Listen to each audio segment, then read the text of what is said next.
मैं भारत को भारतीयता की मान्यता के आधार पर फिर से खड़ा करना चाहता हूं, उस काम में लगा तो मैं तो यहाँ गोवा आया हूँ मेरे स्वार्थ से, मुझे मोक्ष चाहिए। मेरा आधा काम मैंने कर लिया है। आधा काम क्या कर लिया है? मैंने मेरे सब दुख दूर कर लिए।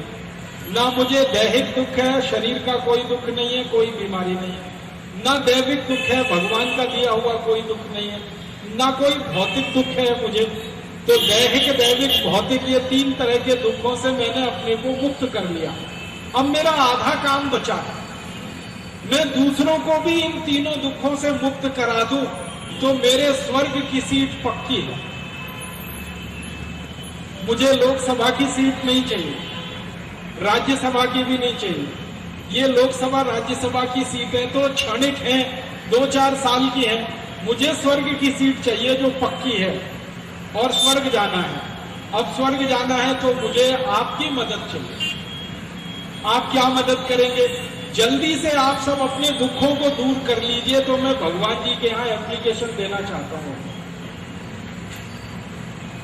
मेरे दुख तो दूर हो गए हैं, अब आप अपने दुख दूर कर लीजिए, मेरा काम बन जाएगा। इसलिए मैं गोवा आया हूं। अब आप अपना दुख दूर कैसे करेंगे? आप हमारे योग प्राणायाम की कक्षाओं में आ जाइए, आपके दुख दूर हो जाएंगे।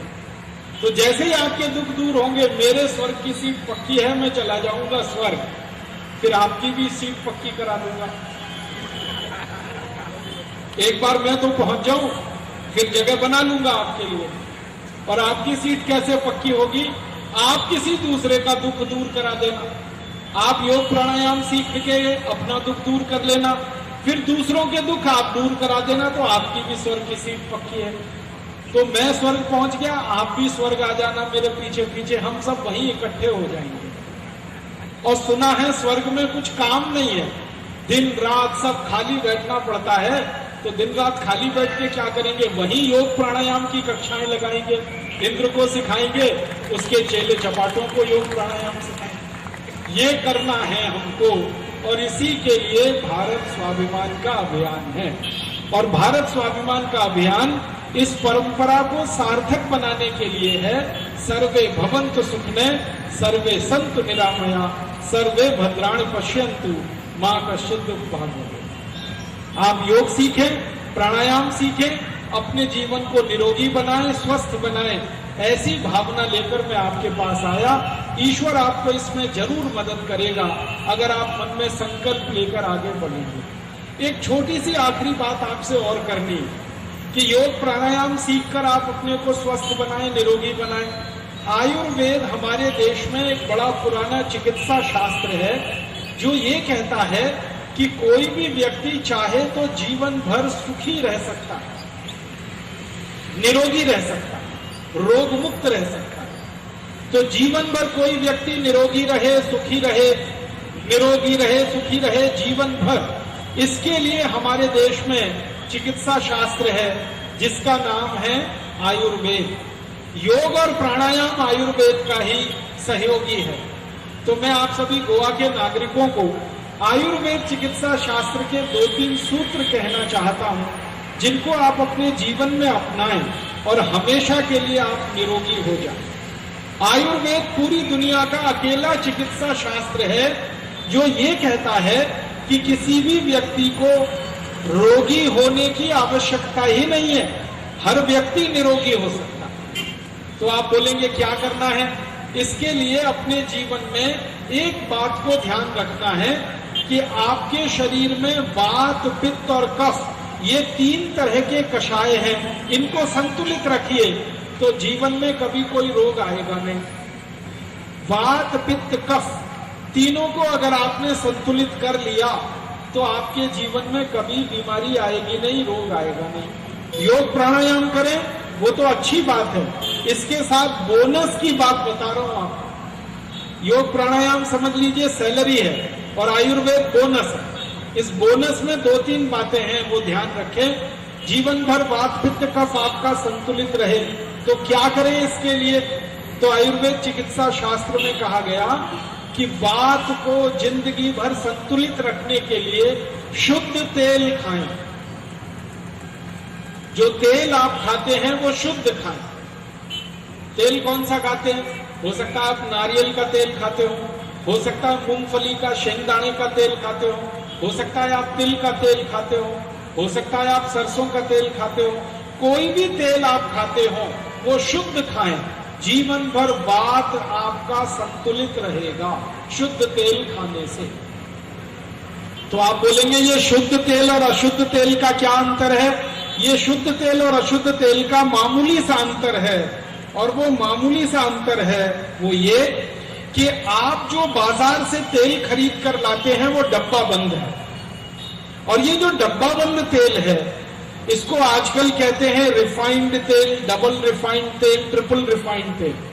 तेल को जब रिफाइन किया जाता है तो उसमें बहुत सारे केमिकल्स मिलाए जाते हैं, और वो केमिकल्स तेल में इकट्ठे होकर जब मिल जाते हैं तो आपके शरीर में वो तेल जब जाता है तो वो तेल कभी भी आपको शुद्धता नहीं देता। रिफाइंड तेल शुद्ध नहीं होता, डबल रिफाइंड तेल और भी ज्यादा शुद्ध नहीं होता। तो आप ये जो रिफाइंड और डबल रिफाइंड तेल खाते हैं ये आप खाना बंद कर दीजिए, शुद्ध तेल खाइए। शुद्ध तेल का मतलब शेंगदाना लेके जाइए और तेल निकालने वाले किसी मशीन में दीजिए, तेल निकालकर जो देगा वो शुद्ध तेल। नारियल लेके जाइए, तेल निकालने वाली मशीन से उसका तेल निकलवाइए, वो तेल खाइए, वो शुद्ध तेल है। तिल लेके जाइए और उसका शुद्ध तेल निकलवाइए, वो खाइए, वो शुद्ध तेल है। ये शुद्ध तेल और रिफाइंड तेल का एक अंतर समझाना चाहता हूं। तेल को जब रिफाइन किया जाता है तो उसका जो चिकनाई वाला पदार्थ है वो निकाला जाता है, और विज्ञान की भाषा में अगर मैं आपको सरल बात समझाऊं वो ये कि तेल का जो चिकनाई वाला भाग है वही सबसे ज्यादा प्रोटीन युक्त होता है। तेल में जो प्रोटीन है वो उसके चिकनाई वाले भाग में होता है, और जब रिफाइन करने के नाम पर तेल से वो चिकनाई निकाल ली जाती है तो प्रोटीन तेल का खत्म हो जाता है, और बिना प्रोटीन का तेल पानी से भी ज्यादा खराब होता है। इसलिए आप तेल खाइए, शुद्ध खाइए। तो आपके मन में एक डर पैदा हो जाएगा जो हमारे एलोपैथी चिकित्सकों ने पैदा कर दिया है कि अगर चिकनाई वाला तेल खाएंगे तो हार्ट अटैक आएगा। मैं आपको जानकारी देना चाहता हूं कि हमारे शरीर में दो तरह की चिकनाई होती है जिसको डॉक्टर लोग फैट्स कहते हैं। एक तो अच्छा फैट होता है और एक तो बुरा फैट होता है। अच्छा फैट है जिसको HDL कहते हैं, हाई डेंसिटी लिपोप्रोटीन, और बुरा फैट है जिसको LDL कहते हैं, लो डेंसिटी लिपोप्रोटीन। ये जो चिकनाई युक्त शुद्ध तेल होता है इससे HDL बढ़ता है, और HDL बढ़ना ही चाहिए।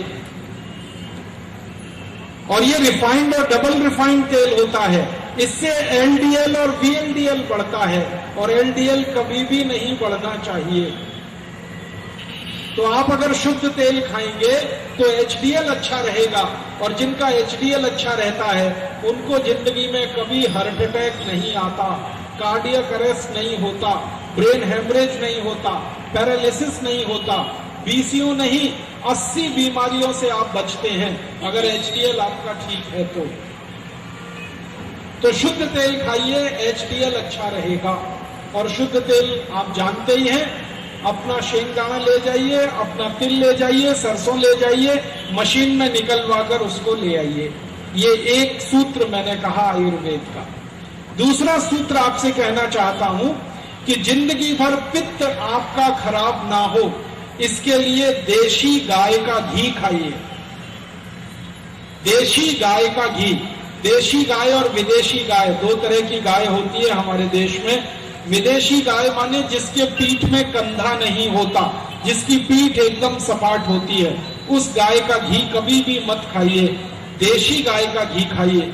देशी गाय जिसकी पीठ में ऐसे करके कंधा निकला रहता है, और जिस गाय की पीठ में कंधा जितना ऊंचा होगा वो गाय उतनी ही अच्छी मानी जाती है। देशी गाय का घी खाइए। पित्त कभी भी खराब नहीं होगा, और पित्त खराब नहीं होगा तो 40 बीमारियां कभी नहीं आएंगी। Acidity, hyper acidity, ulcer, peptic ulcer, ये सब बीमारियां पित्त की खराबी से आती हैं। पित्त को व्यवस्थित रखिए, 40 बीमारियों से बचे रहेंगे। शुद्ध गाय का घी खाइए। आप बोलेंगे जी भैंस का घी खाएं तो, मशी का घी खाएं तो, मत खाइए, नहीं तो मशी जैसे ही हो जाएंगे। हमारे आयुर्वेद में कहा गया है मशी का घी सिर्फ वही लोग खा सकते हैं जो पहलवानी करते हैं, दंड बैठक लगाते हैं, जो बहुत मेहनत करते हैं शरीर से, वो लोग भैंस का घी खा सकते हैं। और एक खराब बीमारी होती है आयुर्वेद में जिसको कहते हैं भस्मक रोग। भस्मक रोग में क्या होता है, व्यक्ति को भूख बहुत ज्यादा लगती है, अभी 15-20 रोटी खाएगा, आधा घंटे में और 15-20 रोटी खा जाएगा, ऐसा रोग भस्मक रोग। उस रोग के व्यक्ति को मशी का घी खाना चाहिए, पहलवानी करने वालों को मशी का घी खाना चाहिए, बाकी सब लोगों को गाय का घी ही खाना चाहिए। तो गाय का घी खाइए, पित्त आपका ठीक रहेगा, 40 रोगों से बच जाएंगे। और तीसरा और आखिरी सूत्र है आयुर्वेद का, कफ के रोगों से बचना है अगर जिंदगी भर, तो चीनी कभी भी मत खाइए, गुड़ खाइए। ये जो चीनी है ना, शुगर, ये कफ को विकृत करने वाली सबसे खतरनाक चीज है जो आपके घर में है। चीनी खाते ही कफ की विकृति शुरू होती है और कफ की विकृति से 28 रोग आते हैं।